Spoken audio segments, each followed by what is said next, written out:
Assalamualaikum warahmatullahi wabarakatuh. Salam sejahtera buat sahabat Kang Asep Hidayat semua dimanapun berada. Apa kabarnya sahabat semuanya? Sudah lama nih kita tak bersua. Ya, semoga saja kita semua selalu dalam keadaan sehat walafiat, selalu dalam lindungannya, dimudahkan rezekinya, serta dijauhkan dari segala mara bahaya oleh Allah Subhanahu wa Ta'ala. Amin amin ya robbal alamin. Baik, pertemuan kali ini kembali Kang Asep akan bercerita. Dan kisah ini pengalaman Kang Asep sendiri ya ketika bertugas. Cerita ini Kang Asep beri judul yaitu Bertugas di Perbatasan Kampung Makhluk Halus, Hampir Nyawaku Melayang. Karya Kang Asep Hidayat sendiri. Baik, langsung saja kita ke bagian ceritanya. Namun seperti biasa, yuk kita membaca. Bismillahirrohmanirrohim. Inilah selengkapnya. Setiap profesi pasti ada suka dan dukanya, dari hal yang biasa hingga luar biasa. Bahkan yang terburuknya mengancam keselamatan jiwa. Di sini Kang Asep akan berbagi sedikit pengalaman yang nyaris merenggut nyawa Kang Asep ketika tengah bertugas dan sambil menulis cerita misteri di suatu daerah yang terpencil dan jauh dari pemukiman masyarakat. Hari Minggu tanggal 21 Agustus tahun 2022. Aku mendapat tugas untuk berjaga di lokasi di mana beberapa hari akan dilaksanakan outbound para siswa polisi baru. Dengan penuh semangat serta tanggung jawab, aku melaksanakannya. Walau ya manusiawi, ada rasa yang berbeda. Bagaimana tidak, aku harus berjaga di lokasi yang sekelilingnya hutan berbukit. Tiba di lokasi sekitar jam 9 malam. Menuju ke lokasi, aku harus berjalan kaki karena akses kendaraan tidak dapat sampai di sana. Setibanya di lokasi, jujur ada rasa was-was karena memang begitu banyak pengalaman bertugas selama 22 tahun, tapi yang kali ini entah hanya perasaanku saja atau bagaimana. Aku merasakan seakan banyak mata yang tengah memperhatikanku di lokasi tersebut.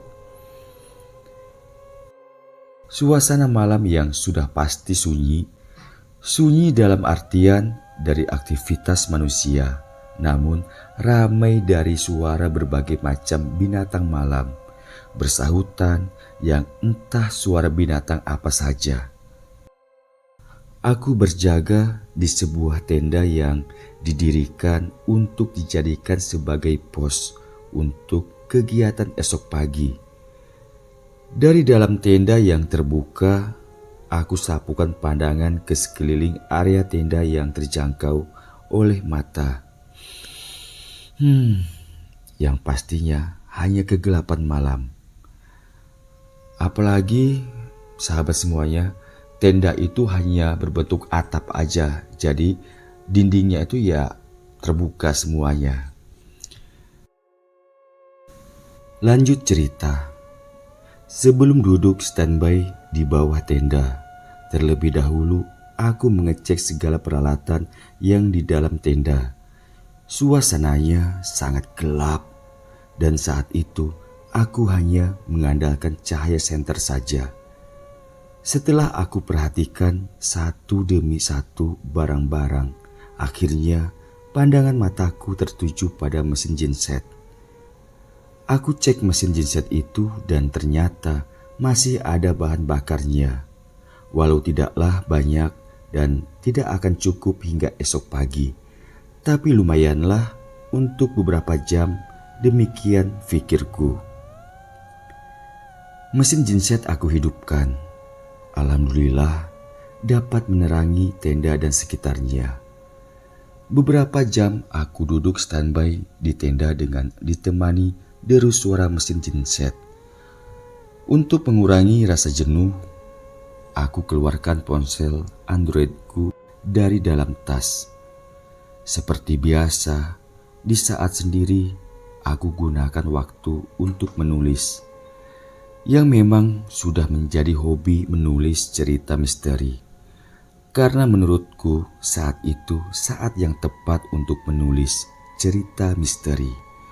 Didukung dengan suasana yang benar-benar kuat aura mistisnya. Sehingga dapat membantu untukku berimajinasi. Tak terasa waktu menunjukkan pukul 12 malam. Suasana terasa semakin dingin dan tiba-tiba saja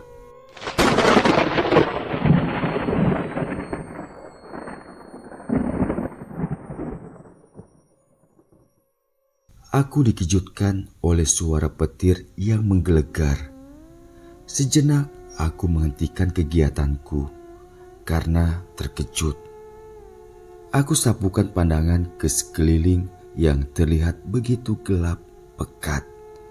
Sesekali ada cahaya kilat di langit.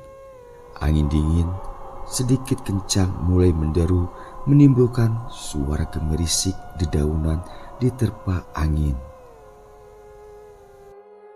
Tiba-tiba saja ponselku berdering. Jujur, di situasi demikian, aku sangat terkejut mendengar suara dering ponsel. Aku lihat di layar ponsel dan ternyata istriku yang menelpon. Yang kebetulan malam itu istriku juga tengah bertugas. Tumben jam segini nelpon, pakai video call lagi. Demikian pikirku. Assalamualaikum bun, ada apa? Tanyaku setelah telepon aku terima. Waalaikumsalam, nggak ada apa-apa ya, cuma lagi ingat sama ayah aja. Ayah tugas sama siapa? Tanya istriku. Ayah sendiri bun, tapi sebenarnya ayah berdua, cuma karena hujan kawan masuk ke dalam mobil bun. Demikian jawabku kepadanya. Ayah hati-hati ya, bunda kok nggak enak perasaan melihat ayah sendiri di sana. Ucapnya mengkhawatirkanku. Iya bun, tenang aja, ayah bawa ini loh. Jawabku seraya menunjukkan senjata ke layar ponsel. Tujuanku agar istriku tenang. Kira-kira jam 1 malam, akhirnya mesin genset itu mati karena bahan bakarnya sudah habis. Kembali suasana di tenda dan di sekitarnya menjadi gelap gulita. Sesaat, aku hanya duduk di dalam tenda. Tidak berusaha menghidupkan senter atau lentera yang memang ada beberapa lentera minyak di sana. Aku memandang ke arah depan, berusaha menembus gelapnya malam. Namun tetap saja, aku tidak melihat apa-apa selain kegelapan. Kembali kelihatan cahaya petir di langit. Walau hanya hitungan detik, tapi lumayan dapat menerangi sedikit alam. Di saat itulah, jelas aku melihat sosok tinggi besar dan hitam berdiri di depan tenda yang terbuka itu. Sosok itu sepertinya tengah menghadap ke arahku. Astagfirullahaladzim, sahabat semuanya. Kang Asep merasakan bulu kuduk merinding lagi nih. Ya, membayangkan atau teringat pada masa itu. Baik, lanjut cerita. Aku terkejut sembari beristighfar. Seketika aku nyalakan senter yang memang berada di atas meja. Cahaya senter yang lumayan terang aku sorotkan ke segala arah. Namun sosok yang terlihat olehku tidak terlihat lagi di hadapan. Aku beranjak dari kursi dan langsung berdiri di sana. Ada perasaan tak nyaman, atau tepatnya rasa takut. Walau itu jarang sekali merasuki jiwaku. Namun perasaan takut itu aku lawan. Karena saat itu, walau aku takut, tidak ada yang bisa aku lakukan selain berusaha menguatkan diri dengan cara terus berzikir dalam hati, mohon perlindungan dari Yang Maha Kuasa. Setelah yakin tidak terlihat apa-apa lagi, aku mengambil 2 lentera minyak dan langsung aku nyalakan. Kemudian kedua lentera itu aku letakkan di atas meja. Lumayan sedikit menerangi di bawah tenda. Dan kembali aku duduk di kursi menghadap ke arah depan. Setelah perasaanku kembali tenang, aku melanjutkan menulis dan fokus dengan alur cerita yang tengah aku tulis. Sebab dengan aku menulis akan mengalihkan segala pikiran serta rasa takut. Demikian pikirku. Namun baru saja menulis beberapa paragraf, tiba-tiba saja aku dikejutkan oleh suara petir yang sangat kuat, menggelegar, dan tak lama berselang hujan deras turun mengguyur bumi.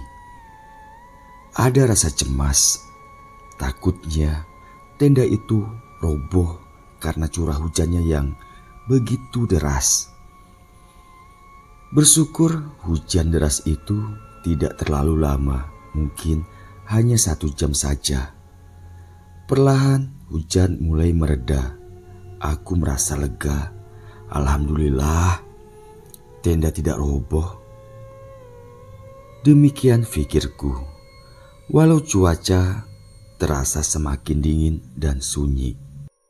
Untuk mengusir rasa dingin, aku menyulut sebatang rokok dan minum kopi yang aku bawa bekal dari rumah. Lumayanlah kopi itu masih terasa hangat karena memang istriku membekalkannya di dalam termos kecil.